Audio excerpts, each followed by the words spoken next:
வசதி படைத்தவர்களே, பணக்காரர்களே, அல்லாஹ் உங்களுக்கு பணத்தை தந்தது ஆடம்பரமா வாழ்வதற்கு அல்ல, பெருமைக்கு அல்ல, ஊரு குலகத்துக்கு காட்டுறதுக்கு அல்ல. அல்லாஹ் உங்களுக்கு வசதி வாய்ப்ப சோதனையுடைய அடிப்படையில் தந்திருக்கிறார்.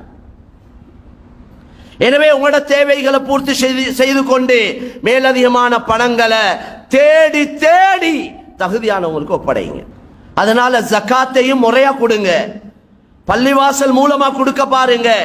தேடி பார்த்து தகுதியானவங்களோட கையில் ஒப்படைங்க.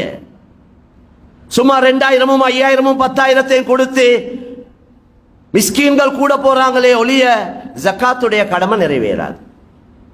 தொழில் வாய்ப்புக்கு வழிய காட்டுங்க. சம்பாரிச்சு சாப்பிடறதுக்கு வழிய காட்டுங்க.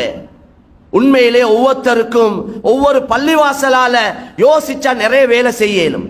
வெறும் பில்டிங்கை கட்டி போட்டு வேலை இல்லை. கட்டடங்களை 3 தட்டு 5 தட்டு 10 தட்டு கட்டி வேலை இல்லை. இதால ஊரு மக்களுக்கு அங்க பெருசா ஒன்று நடக்க போறது இல்லை. வேலையை பாருங்க. ஊர்ல என்ன வேலை செய்ய இருக்கு, மக்களுக்கு மத்தியில் எவ்வளவு வேலை செய்ய வேண்டியிருக்கு. வாலிபர்கள், பெண்கள், படித்தவர்கள், பாமர மக்கள், நல்ல திறமையானவங்க சமுதாயத்தில் இருக்கிறாங்க. ஆனா அவங்கள்ட்ட வசதி வாய்ப்பு இல்லாததுனால கஷ்டப்படுறாங்க. அதனால கண்ணியமான சகோதரர்களே, அல்லாஹ்வின் நல்லடியார்களே, பெரியவர்களே, அந்த அடிப்படையில் ட்ரஸ்டி போர்டுடைய நிறைய பொறுப்புகள் இருக்கு. சண்டை பிடிக்கிறதுக்கு இடம் இல்ல. மஸ்ஜித் மஸ்ஜித் என்றது உள்ளங்களை ஒன்று சேர்க்கிற இடம். மஸ்ஜித் என்றது உள்ளத்தை ஒன்று சேர்க்கிற இடம் தான் மஸ்ஜித். அதனால தான் இஸ்லாம் இமாம் ஜமாத்தோட தொழுறத்தை வாஜிபாக்கி ஆண்களுக்கு. வாங்க சொல்லப்பட்ட எல்லா ஆண்களும் வாங்க பள்ளிவாசலுக்கு. பெண்கள் வீட்டில் தொழுங்க. வந்து தொழக்கூடிய நேரத்தில் தோளோட தோலை சேர்த்து, காலோட காலை சேர்த்து, இடவழி இல்லாம ஷைத்தானுக்கு இடம் கொடுக்காம நீங்க நெருங்கி இருந்து ஒட்டி இருந்து தொழுகை நிறைவேற்று. ரசூலா சொன்னாங்க, சஃப்புகள்ல கோணல் ஏற்பட்டால் உங்களோட உள்ளங்கள்ல கோணல் உண்டாகும். லா துஸவ்வுன் ஸுஃபூஃப் அவ் லா யுகாலிஃபன் அல்லாஹு பைன குலூபிக்கும். நீங்க சஃப்புகளை கோணலா நின்றா உங்களோட உள்ளங்களை கோணலாக்குவான் என்று நபி ஸல்லல்லாஹு அலைஹி வஸல்லம் சொன்னார். ஜும்மாவை என்னத்துக்கு கடமையாக்கி இருக்கி? கிழமைக்கு ஒரு நாள் ஊர் மக்கள் ஒன்று சேரணும், கிராமத்து மக்கள் ஒன்று சேரணும். தொழுகையை நிறைவேற்றி நல்ல ஒரு புத்திமதியை கேட்டு ஒருவரோட சலாம் சொல்லி முசாஃபா செஞ்சு சிரிச்சு கதைச்சிட்டு போகணும். உள்ளத்துடைய ஒற்றுமையை பாதுகாக்கத்தான் மஸ்ஜிதுகள் அமைக்கப்பட வேண்டும். இது அல்லாஹ் மன்னிக்கணும். மஸ்ஜித் எல்லாம் சின்னதா இருக்க கொள்ள ஆள் இல்லை, பிரச்சனையே இல்லை, சண்டை இல்லை. எப்ப பள்ளிவாசலுக்கு இடங்கள் எடுத்து அதை நல்லா கட்டி அது ஒரு நல்ல நிலைமைக்கு வர ஆரம்பிக்குதோ கவலையான விஷயம். முழு நாட்டோட நிலைமை இது. நான் ஒரு குறிப்பிட்ட ஊரை சொல்ல இல்லை.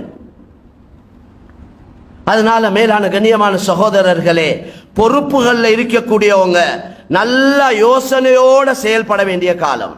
என்னையால சமுதாயத்துக்கு பிரச்சனை வந்துடக்கூடாது, ஊரு பிரிஞ்சிடக்கூடாது. ஏற்கனவே எங்கட சொந்த விஷயத்துல அல்லாஹ் எங்கள்கிட்ட உங்கள்கிட்ட கேட்கிற கேள்விக்கு எப்படித்தான் பதில் சொல்லி முடிக்க போறோமோ தெரியா. உண்ட வாலிபத்தை எப்படி கழிச்சாய், உண்ட வாழ்க்கையை எப்படி செலவழிச்சாய், நீ எப்படி சம்பாரிச்ச பணத்தை எப்படி செலவழிச்சாய், உனக்கு தந்த அறிவு ஆற்றலை கொண்டு எந்த அளவு செயல்பட்டாய், இந்த 5 கேள்விக்கு எப்படி தான் பதில் சொல்லி முடிக்க போறோமோ தெரியா. எங்கட மனைவி, எங்கட மக்கள், எங்கட ஏனைய பொறுப்புகள், உனக்கு கீழே வேலை செஞ்சவனோட எப்படி நடந்து கொண்டாய், தொழிலாளி நீ முதலாளியோட எப்படி நடந்து கொண்டாய், இதெல்லாம் கேள்வியும் இருக்கு. இதுவளுக்கு எப்படி பதில் சொல்லி முடிக்க போறோமோ தெரியாது. போதாதத்துக்கு இன்னும் பொறுப்புகளை கேட்டெடுத்து தலையில வாரி போட்டுக்கொண்டு அந்த பொறுப்புகளை சரியா நிறைவேற்ற இல்லைண்டா எவ்வளவு பெரிய அநியாயம், சமுதாயத்துக்கு செய்யக்கூடிய அநியாயம். எத்தனையோ பேருக்கு ட்ரஸ்டி போர்டுக்கு மீட்டிங்க்கு வர டைம் இல்லை, பொறுப்பெடுக்க தயார் இல்லை, நேரம் கொடுக்க தயார் இல்லை. ஒவ்வொரு மஹல்லால எவ்வளவு பெரிய வேலை திட்டம் ஒன்று இருக்கு செய்யறதுக்கு. அதனால கண்ணியமான சகோதரர்களே, அல்லாஹ்வின் நல்லடியார்களே, ஒற்றுமையாக இருந்து நாங்கள் செயல்படுவோம்.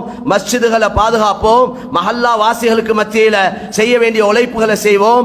ஜகாத் சதகாக்களை சரியா பார்த்து கேட்டு தகுதியானவங்களோட கையில நாங்கள் ஒப்படைப்போம்.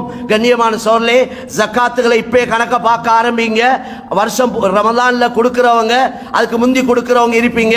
பார்த்து கேட்டு உரிய காலத்தில் அதை நிறைவேற்றிடுங்க. இல்லைண்டா ஜக்காத்தை சரியா கொடுக்க இல்லைண்டா கடல்ல கரையில வரக்கூடிய அழிவு நாசம் ஜக்காத்தை நிறைவேற்றாததுனால தான் வலுவுதுன்றாங்க. யாரு ஜக்காத்தை நிறைவேற்றுவாங்களோ சொத்து செல்வங்களுக்கு வர இருக்கக்கூடிய அழிவு நாசம் அந்த ஜக்காத்தோடே போயிரும் என்று சொன்னாங்க.